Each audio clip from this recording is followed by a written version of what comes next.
Hey everyone, back again. It's been a while, at least on camera, and I'm back today to talk about Noam Chomsky and Herman's idea of the propaganda model, which is super relevant today, just as it was in 1988 when they wrote about it in their book called Manufacturing Consent, which I'm covering in a lot more detail on the channel. You can go and check out my 3-part breakdown of it, and go do that. There's a lot to take from it.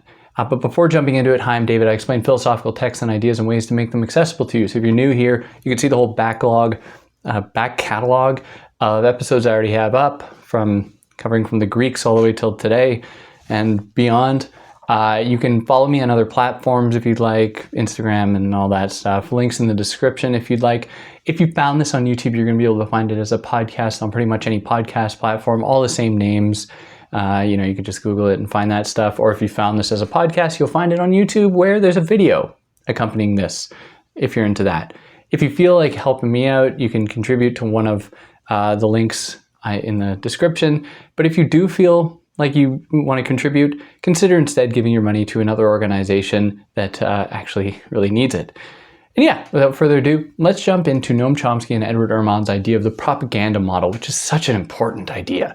It's so important for so many reasons, but it's also outdated. And so really, you need to chime in to tell me how this idea should be adapted to consider things like big tech, to consider things like Elon Musk, to consider like the influence of foreign actors in like news media today, and the role of social media in shaping manufacturing consent and shaping public opinion. We have to really adapt many of these ideas to fit the current situation, and y'all gotta let me know how, and then we can go from there. Because, all your answers put into the big YouTube algorithm machine is going to help change the world, obviously. So consider doing that. It'll help, we'll build knowledge, and we'll go from there. They developed their idea of the propaganda model in their 1988 book, Manufacturing Consent, where they were trying to understand the role that media serve, really specifically news media serve, in manufacturing public consent for American foreign policy and for American really aggression abroad and domestically. Because to them, they think that, and this really goes to a lot of what Noam Chomsky believes philosophically and sociologically, is that he believes that humans are fundamentally good and that it takes some amount of persuasion and manufacturing to convince them to be in support of like war, to convince them to be in support of American foreign influence and all of that. And so he's like, we need to identify the ways in which media help to naturalize and normalize American aggression, and how this creates these unequal power differences between various states, where the United States can continue to hold kind of global power while continually suppressing and committing violence against many other states. All the while, mass media work to continually demonize these other states, to continually demonize anybody who is opposed, or any state that is opposed to American hegemony and American power. And so they're trying to unravel this, and the way they unravel this, one of the ways, is by identifying what they call the propaganda model.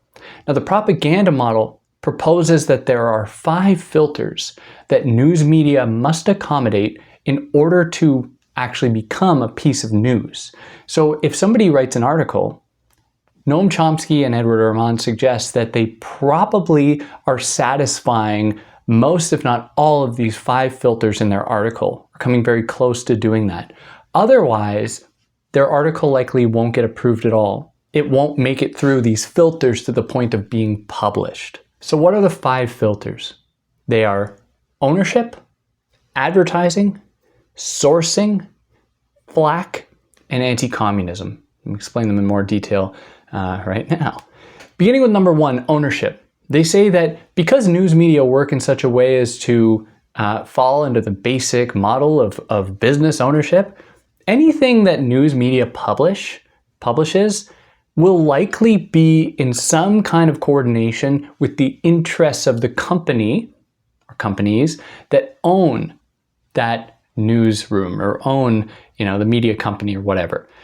And this is a growing issue because fewer and fewer companies control and own the vast majority of news sources in America and North America and Europe, where you have like Comcast, Time Warner, Sony, Disney, and a few others that pretty much own more than 90% of all news sources.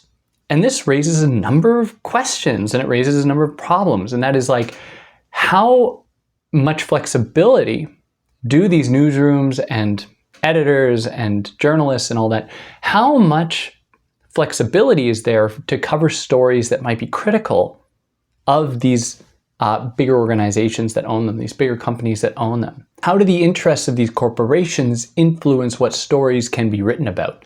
So for example, it probably is not in the corporation's interest to publish stories that might be pro-union. Or it might not be in the corporation's interest to publish stories that are pro-renter.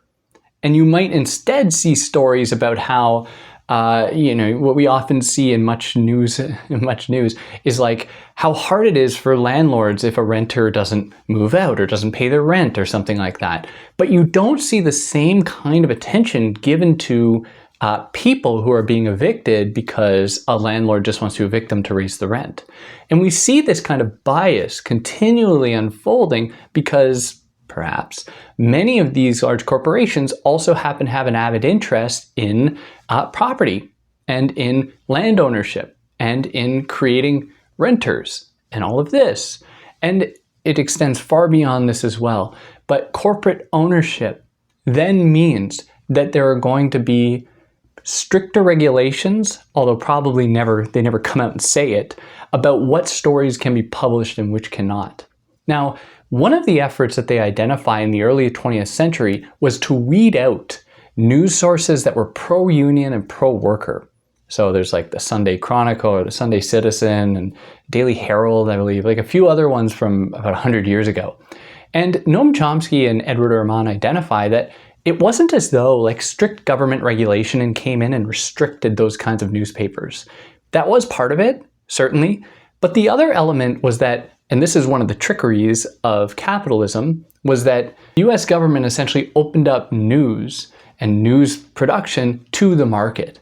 And what this did was effectively weed out, just by virtue of sales, of being competitive and all that, weeded out newspapers that were speaking to and for the people, because relatively they don't have the same capital or the same money to be able to sustain themselves and compete with the New York Times and CNN and Fox later.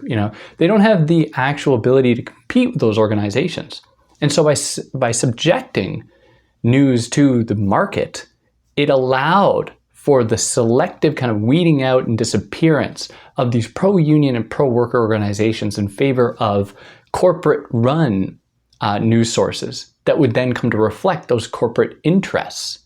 Now this brings us to the second filter. And the second filter is not only appeasing the owners, but appeasing advertisers. And that is because many news sources attain the bulk of their money from advertisements. And in order to keep themselves afloat, they have to make their advertisers happy. They can't produce content that is going to upset their advertisers. So they are then beholden to those advertisers. They are then beholden to the interests that those advertisers then stand for. And many of those advertisers, of course, are themselves large companies that have an avid interest in maintaining a capitalist ideological status quo because they benefit from it.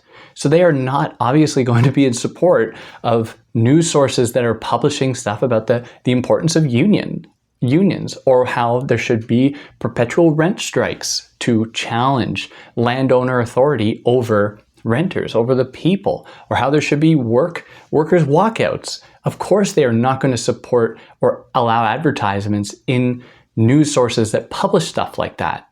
So this brings us to the third filter, sourcing. And sourcing is a big issue for news organizations because news organizations, they just cannot have people on the ground everywhere. They have to rely often upon the government, upon academics, upon researchers and stuff to give them information, most importantly the government, about stuff going on in the world. But the thing is, if they were relying so much upon the US government for information about what's going on, let's say in Palestine, they are going to then offer news that not only reflects what that sourcing says, which has already gone through a kind of the bias of American hegemony, but they're also going to keep producing content in a way that makes that hegemony look good. Otherwise, the government might not be so willing to offer their sources to a newsroom or a journalist or whatever that has in the past published critical content of the government.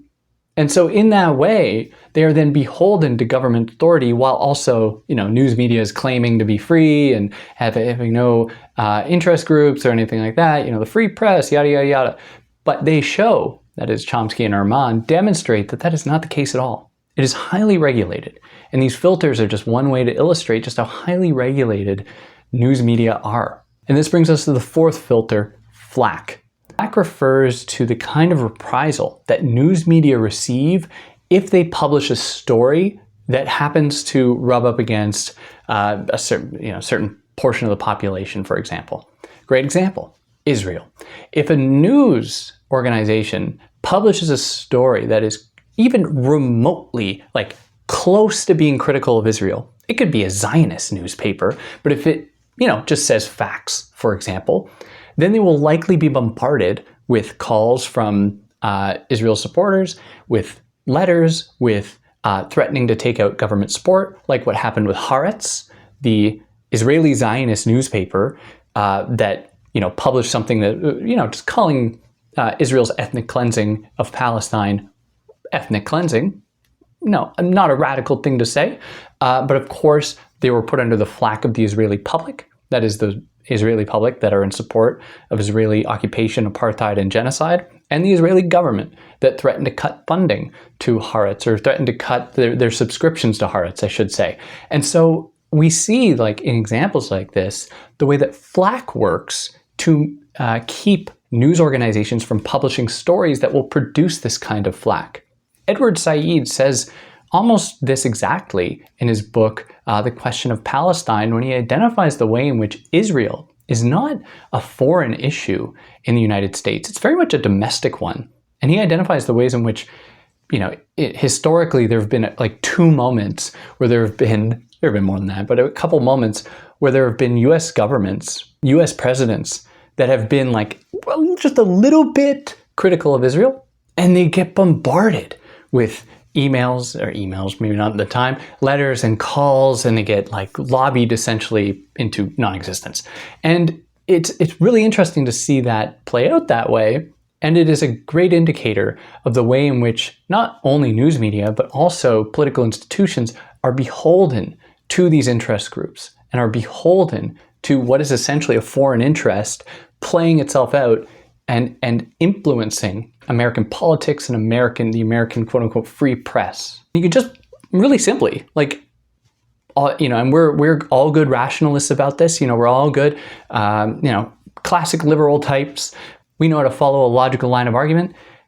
How about anyone just publish a story like they do about Palestine, but do it instead about Israel? The way in which Palestinians are demonized to justify the ongoing genocide and erasure of Palestinian people and Palestinian identity, if the same was written about Israel. I mean, it's news media, right? It should be neutral and unbiased. It should be prepared to criticize, for example, the US or Israel like it's willing to criticize Iran or Russia or China.